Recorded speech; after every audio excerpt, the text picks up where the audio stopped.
We have got somebody very special today.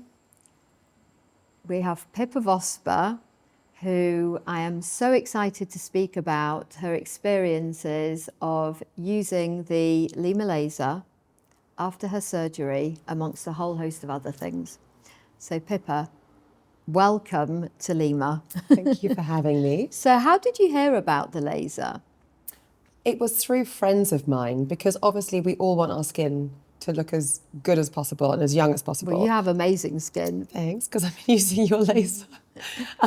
But I didn't want to go the route of fillers and HIFU and all of these other things that people were having, but everyone seemed to be finding issues with all of these face treatments they were having. Do you know what? It's so interesting that you say HIFU, because I know so many people that have had problems with the HIFU and also with radio frequency. If they are going to have surgery later on, then it actually provides damage to the muscle tissue and sometimes the fat tissue that can make surgery a bit more difficult, a bit more complex. And I wish that more people would know that before, because, you know, you just go to the Medi-Spa or wherever and you just think, oh, wow, this looks good and it's not invasive, I'll have it. And you don't think there might be any ramifications down the line. That's exactly what happened to me. I saw this miracle HIFU treatment that was supposed to be a miracle worker. And so I thought, okay, I want to hold off on surgery and everything else as I was in my mid-40s. And then I had the treatment and then later saw the person, the incredible surgeon that did my mini facelift. Who did your facelift? Dr. Tunç Çayaki, who, even from the moment when I first met him, I wasn't nervous. It was really interesting. But are you somebody who's squeamish? No. No. No, but also it is your face, so you have to be super careful, because if you're going to go through with surgery. Yeah. So, but even meeting him, I felt completely comfortable, and he did what is now termed as a mini lift. So it's not as deep as a deep plane, so it's just the lower part, which is the problem I was having. And he confirmed with me that HIFU had damaged the fat cells in my face, which had accelerated. And how much HIFU had you had? Just 2 sessions at this point, I think. So that's it? Yeah, just 2 sessions. And I don't know if I got super unlucky or if this is more of an underground problem that people aren't speaking about. But he confirmed to me that, yes, I had accelerated dramatically the skin sagging in my face by having it. That's crazy. Yeah, it's scary. That is scary. I mean, like, I guess if you think about it, the entire, well, a large proportion of the beauty industry has been built on this whole stress damage response. So it's like providing some kind of stress to your skin in order to then stimulate collagen production. Yeah. And actually, when you think about it, your skin is an organ. It's there to protect you. You wouldn't go to like a cardiac surgeon and think, and ask him, you know, can you damage my heart to make it look better? Yeah. But actually, you know, your skin is there to protect you. It's there to keep gases out. It's there to protect you against the outside world. And actually, why would you damage it if you didn't have to? Yeah. It's also the case with fillers. So this is something else I tried once. And for me, it was a complete disaster. The surgeon, or the doctor rather, that I saw inserted a cannula to do structural filler, which would sit down the back of my face with the hopeful effect of pulling my face back. And as he pulled out the cannula here, he injected a lump of filler and left it there. And then... Accidentally? Yeah, completely unintentionally. It wasn't supposed to, well, yeah, it was an error on his part. And then the clinic denied what they'd done. So I went to see another independent person, and he confirmed with me that, yes, he did an ultrasound and there had been a lump of filler left in my face. So either I'm super unlucky or this is happening everywhere and people are too embarrassed to talk about it, or they're just letting it go by. I don't know. Do you know what? I think you've actually raised a good point, because so many, I mean, you went to see a doctor, but so many people, you don't have to see a doctor. You can see somebody that's got, you know, a diploma in aesthetics, or, you know, that doesn't understand the facial anatomy, that's not properly medically trained. And then you can have a whole host of problems. Yeah. I mean, like, you know, you wouldn't go to, well, you wouldn't even go to like a foot surgeon to have like your tonsils out. Yeah. You know what I mean? Yeah. So like, but they're at least all in the medical profession. Yeah. You can have like thumb filler by somebody that's just got a diploma, which is really quite scary. The laws should change. The law should change, but also people need to be speaking more openly about the dangers of having these things. So one-time filler, blob left in, it was there for 3 months because they said that to dissolve it would actually cause a greater problem. So then I just left it there. So I had to walk around with a lump on my face, which is, it's not the worst thing in the world, but it was, for me, I could see it every day. And then obviously just having this continual sagging of the face and a pocket of fat appeared here where all the fat was just seeping down from the damage in my face.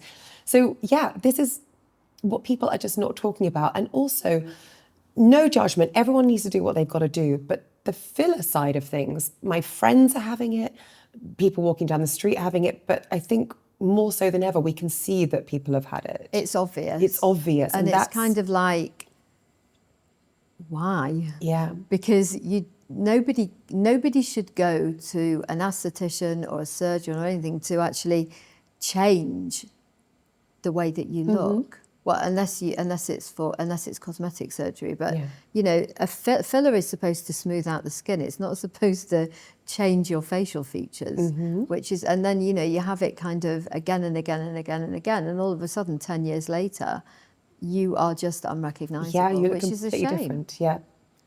So back to your surgery. Yeah. So you had the surgery. Like, were you? I guess like everybody would ask this question before you have a facelift. Like, were you petrified? Not petrified. I had reservations because obviously anything can go wrong. Yeah. But perhaps if the fact that it was a mini lift, like this is a less invasive surgery. It's still surgery, but it's less invasive, much quicker recovery time. So I felt like I was going into it with my eyes wide open and just knowing, okay, I've damaged my face through HIFU. Filler didn't work for me, and equally, I don't like the idea of pumping stuff into my skin. I want to just find a way to take away some skin that had been damaged and that was naturally aging, and find another way to just keep my skin looking glowing. I don't need higher cheekbones. I don't want a fuller jaw. Like none of these things were ever my intention. It was definitely to take some years off. I could admit that completely, but I just felt like now was the right time. And equally, it does require some recovery time. Mine was about 2 weeks. That's really good. It's super quick. Yep. Super quick. And 2 weeks sleeping on your back. 2 weeks sleeping on my back. Sitting up. I was back at work after 10 days out. I mean, I probably could have stayed in a bit longer, but I needed to do what I needed to do. But also with the damage now, and then I'd spoken to the surgeon, Mr. Tiyaki, and he just said, look, at 60, if you come in when you're 60, great, but your recovery is going to be a lot trickier. If you do it now, then hopefully you'll never have to do anything again, and you can enjoy the next 30 years of your life without sort of looking at your face with it all sagging. And so all it is now is about the maintenance. So I'm not going to just leave it. What do they recommend as the maintenance? So face care, facials, lasers, non-invasive facial treatments, things that are going to just encourage your skin to look fuller without going deep and messing with the layers. But actually, a lot of lasers can be damaging as well. You can kind of always see an over-lasered skin, like... what do you see when you so that would be if you have lots and lots of in-clinic laser, which is a damaging laser. Yeah. Obviously, there's, some... I'm not saying that that's a bad thing, and people, CO2 laser, whatever, they're a very good treatment, and if it's done properly it can be very good. But I think some people have like that over lasered skin where it's just quite thin. Quite thin? Yeah, it's quite, see it a lot in America. Do you? I think so. Yeah. You can kind of tell. I think especially in LA, maybe they do more lasers. Maybe. I think just gentle and moderation. Well, this Lyma laser is actually a totally different technology to any other laser technology that's out there. So it doesn't damage, so it's not like one of the damaging in-clinic lasers, and it's not like the kind of non-fracture at-home lasers. Yeah. So the lasers where you can put it against your face and you feel a bit of something, but it doesn't feel kind of as though it's really damaging. still, those lasers are actually heating up the water around the cells, only a slight amount, between 3 and 4 degrees, but that's still enough to stimulate, to provide some kind of damage that you would then have to stimulate collagen production from that. Right. But this laser is so unique because it's the only laser technology that actually, when the light hits your cells in your skin or your muscle, wherever that is, because the light will actually penetrate very deeply. So you've got about a 10 centimetre biological penetration with this one. When the light hits the cell, it basically switches off the aging process within that cell, and it empowers your skin to behave like it did before the aging process set in, which is and all without creating any damage or anything. Yeah. And that's why it's able to accelerate the healing process after surgery. And you can even look at it. I mean, it doesn't. I have. I've been like, oh, can I look into this? Because you're worrying about the effects on your eyes. But I knew from speaking to your team that it was totally safe to do all of this. But that's the thing. So if I was going to go through with having the mini facelift, which I did, the one thing that did worry me more than anything was the telltale scars that you read about. I mean, maybe this is like me reading articles from the 80s. I don't know. But the thing with it is that I had to, if I was going to go all out and do the surgery, then imagine if I was going to wear a ponytail or my hair pinned back, and then you can see the scarring. Like this was probably the bigger fear was that than actually having the face surgery itself. Is you don't want to be the one people are whispering about when you're having, you know, when you're having dinner somewhere. So when I spoke to your team originally and they were saying that this is the answer, I was, not skeptical, but I was thinking like, how can this work in that way? And I'd seen a few people on Instagram actually having had mini facelifts that were using the laser. So the one thing that I did religiously, which I'm very surprised about because I'm not very disciplined, is use the laser every night. Because again, the biggest fear was having these. The scars weren't huge. I mean, Tunç Tiryaki cut very close to, and my scars were not huge anyway, but just to see the reddening turn to pink, turn to basically zero, you've seen it. It's just, I still don't know how this happened. Because it accelerates the healing process. Yeah. So it actually even works on an old scar. Well, I wanted it to be fine, should we say, as quickly as possible. So I spoke to the surgeon and I said, when can I start using the laser? And I was given advice, so very soon afterwards. You can actually use it the following day. Can you? Yeah, I think I left it a few days, I think. The bandages were on for a day and then I was like, oh my goodness, I don't know quite what to do with myself. And then the swelling went down quite quickly, I remember. So then I started using the laser then just to sort of go, okay, I'm doing all I can to counter what might be happening to my skin. So I'm so not disciplined about anything, but I was very, very, very disciplined about this, just knowing that I wanted to have the best result possible. If I was going to do this major thing, you just got to... Then you have to do the aftercare. You just have to do the aftercare. Yeah. You have to. Otherwise, you're doing this thing for yourself, but then you spend the rest of your life pulling your hair down because there's a big red scar there or something. Well, it's like going to the hairdresser and then never washing your hair before you went again. Yeah. Do you know what I mean? Like, why would you not? You have to do the aftercare. So for anything that I could find that was going to be beneficial, I mean, I was drinking all these juices that I felt were going to help me just sort of feel more... alive, and then my laser every day, which again I'm very surprised I was that disciplined, but the aftercare was incredibly important. And how did you find using the laser? Much easier than I thought it was going to be, because again, you just hold it over. You just hold it over each section. You for don't 3 have minutes. Because if you had to like do it's a careful 20 seconds forward and then you just sit there like this. 3 minutes. 3 minutes, done. And then it flashes, so it times you, because I was like, what if I'm overdoing it? But then you just get the flashing. You actually can't overdo it. You can't. It just, the results don't become more beneficial after that. Okay, you just sit there and it's... Yeah, but I was just watching a film or something on the television and then just sitting with it every night. Super simple. No, it's incredible, actually, the way that the light... It's basically harnessing the power of near-infrared light. But the light, because it's from a laser light source, is able to penetrate all the way through the skin and into the muscles. So it will actually regenerate everything that it passes through. Gosh, well, I'm using it here now. I noticed once this skin had been dealt with, I suddenly noticed this skin. I was like, oh my goodness. So now my evenings are spent doing this, working across my chest, because that is a lift you can't have.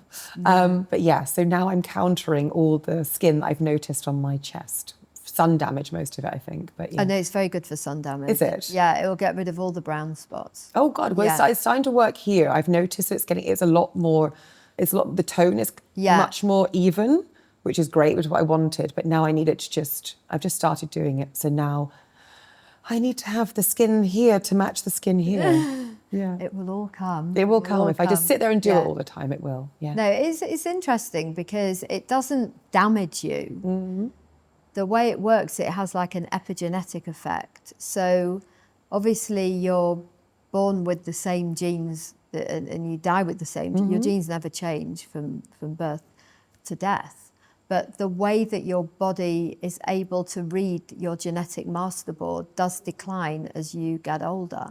And you find that some genes that should be down-regulated start to be up-regulated, and some genes that should be up-regulated start to be down-regulated. Right.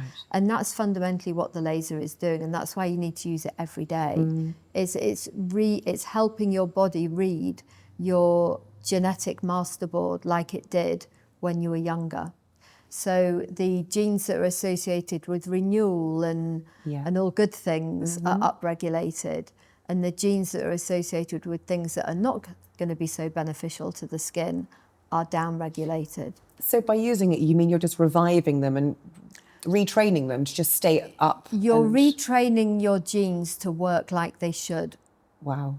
Okay. And I guess it's kind of like, you know, when you play a piano and you know, you've got like one or two notes that are not in tune, you can still play a whole piece and nobody would really notice. So kind of that's why, like in your 20s, you don't really notice anything has gone. Really don't. You know, the aging process has happened, but it's only just starting. Yeah. But that's why, you know, if half the notes were out of tune, the piece would not sound very good. Yeah. And that's when you get things like wrinkles and loss of elasticity and things like that. And so that's what the light from the laser is doing. It's not damaging your cell at all. It's kind reviving of empowering it to stimulate it to behave like it did when you were younger.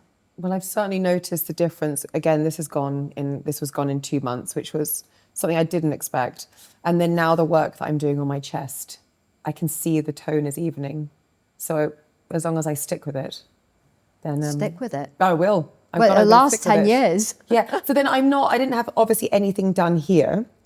So then how can the laser, because I haven't started using anything on my forehead yet, how can the laser help sort of match this to...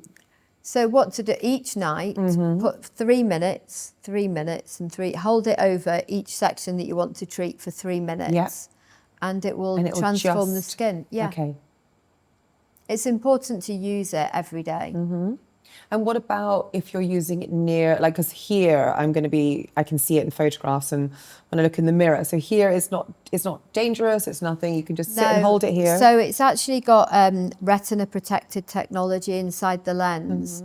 So the way that the lens disperses the laser beam means it's not dangerous for your eyes. Okay.